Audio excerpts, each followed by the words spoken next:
Parce que, premièrement, la figure du Messie, dans les Écritures et dans la littérature intertestamentaire, était une figure uniquement glorieuse. Pour dire les choses de manière assez simple, le Messie ne naissait pas, il n'avait pas à naître, il n'avait pas à mourir, il descendait en paramente sur la terre, c'était ou un enseignant, ou un roi glorieux, victorieux de ses ennemis, ou, selon certaines traditions, un grand prêtre, etc., mais une figure glorieuse. Dire que le Messie était mort en croix était pour les gens de l'époque et pour la première génération chrétienne quelque chose avec lequel il fallait, disons, se colter.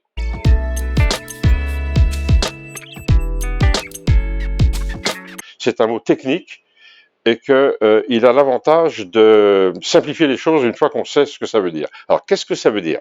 Pour la théologie chrétienne, l'Ancien Testament a été, d'une certaine manière, le dépôt dans lequel elle a pu trouver des types qui préparaient les figures du Nouveau Testament, c'est-à-dire Jésus, les apôtres, les institutions, avec l'Ancien Temple et le Nouveau Temple, Abraham comme figure des croyants, Moïse comme figure de Jésus-Christ, etc., etc. Donc on a recherché dans l'Ancien Testament des personnages, des institutions qui pouvaient préparer celles du Nouveau.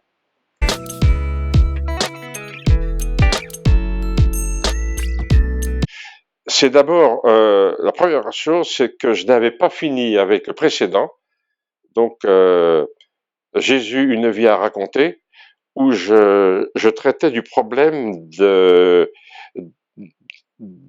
ce que il était impossible d'écrire une biographie de Jésus, étant donné qu'il était inconnu et qu'il avait été rejeté par son peuple. Il n'y avait de biographie que d'hommes illustres.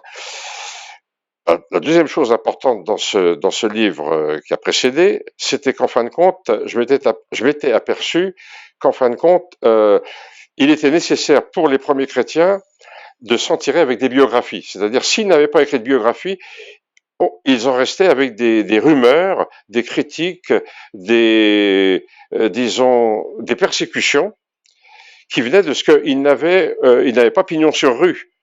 Ils pouvaient plus aller ils pouvaient pas aller au temple de Jérusalem pour ceux qui n'étaient pas d'origine juive. Ils pouvaient plus aller au temple, disons, païen, etc. Et donc, ils n'avaient qu'un moyen, c'était les biographies. Donc ça, c'était la première chose.